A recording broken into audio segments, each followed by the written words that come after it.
हाल हाल आप सब लोग के हम कविता यादव गोड़ छू के गोड़ लगाता गए और ये हमार ऐसा मंच पे दूसरा प्रोग्राम बा और पहला प्रोग्राम भी पूर्व प्रधान पन्नालाल यादव चचा के सौजन्य से भी कैले रही और आज भी उहे बोले बाड़े कि कविता 10 मिनट बदे आते बच्ची और तो सब लोग भैया भाई यहाँ के सम्राट भी रहा के हम तो बस एंटरटेनमेंट करे बदे आ गई बारी और बाकी मंच उपेंद्र भैया का प्रीति जी का और बनारसी भैया हमारे बड़े भैया इन लोगों के बाद लेकिन कोशिश बा कि आप लोग के अच्छा लगी कहे से कि बहुत सारा गाना हमारे हिट बा आप लोग के आशीर्वाद से आप लोग ऐसे चाहे सकल से पहचाना या ना पहचाना लेकिन आवाज से तो जरूर पहचान देगा हाँ ना एक पहचाना था सब पहचाना है पहचान करना कहे से कि इतना गाना गई लाइव में कुछ को भैया करना हाँ हाँ यही बात तो जिलेबी का नाम लेला भैया तो जिलेबी वाला घर हो बजाता वो मेहरारू बा और ओकर सैया जी दशहरा के मेला देखे गए बने तो कलश की कहो तुम उठावला सीधा मेला में लौकला कबो पूछला कि तो कुछ खरीदी तो कलम की अदमिया कहना कि अरे तो के का चाहिए कबो देख लगी जात तो का तो फरमाइश ना होई तो कुछ न कुछ तो चाहबे करेला तो का कहला मेरा रुआ गुरही चले पिया विचार पिया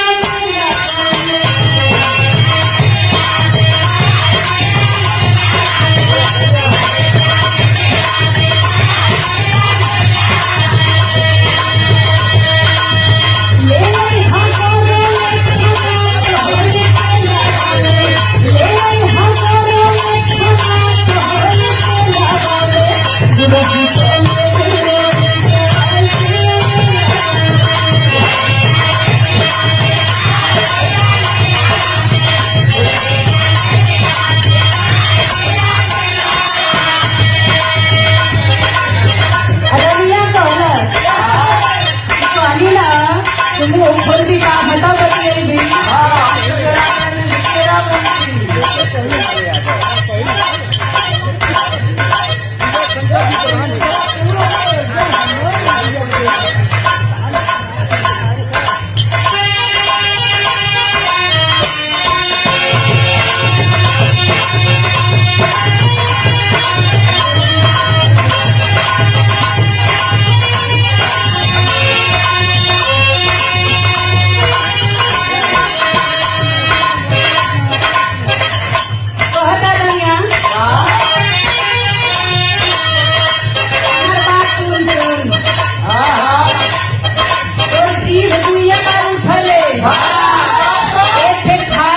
दूसरा बतियावे खातिर हाथ गोड़ अगर ऐसे उठत अरे माई के काम धंधा करेंगे हाँ ना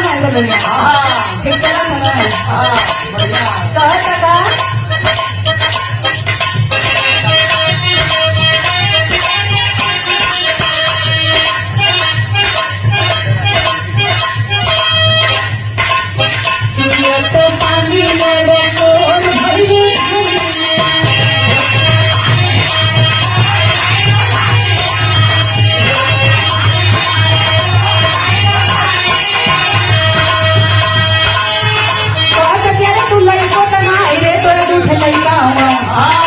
लड़कन का टाइम आ गई जलेबी पकौड़ी खाए का तो ही लड़का भई क्या कहता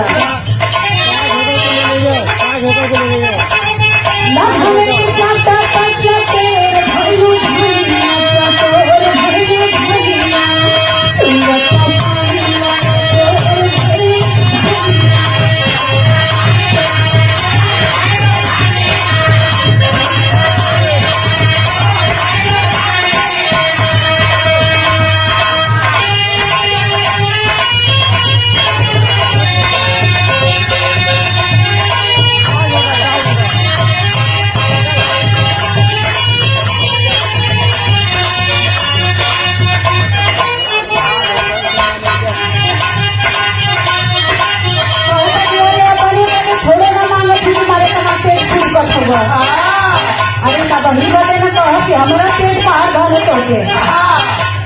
है ना? क्या कहती है? जिसको भी इनाम देना है आराम से दीजिए। अम्मा जी के लिए अपने बाबू जी के खेला,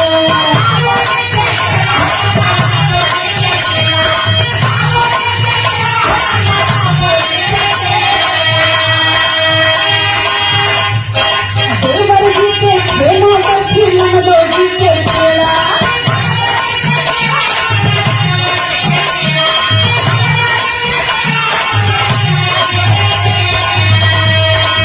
कहता कि सबके लिए आवे के हो, चिल्ला पूरा के बस हम ही खाए। आ एक बात और ध्यान में रख ली है, मेला में बस हर लड़के ना घर नहीं देखे के चक्कर में मत पड़ी हो। का करी हो? जब आप चले गए हम भिड़िया के लगले,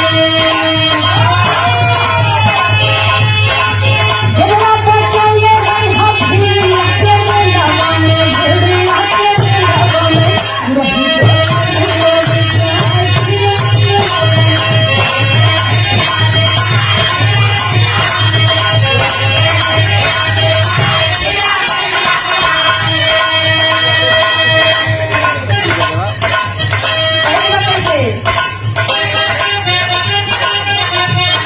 अम्मा जी के लिए हम पकौड़े बाबू जी के खेला,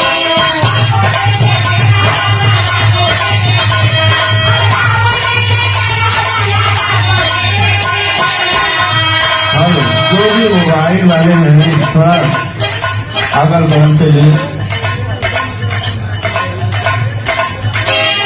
देवर जी के खेला सखी नंदो जी के खेला,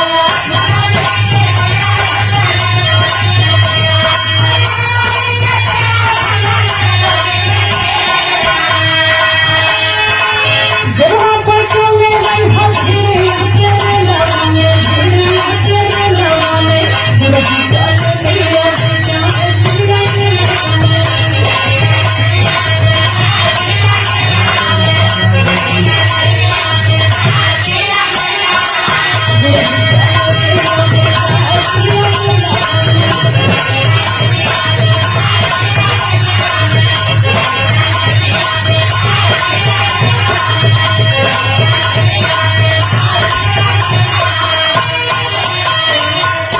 एक और भी गाना हमारा रहे।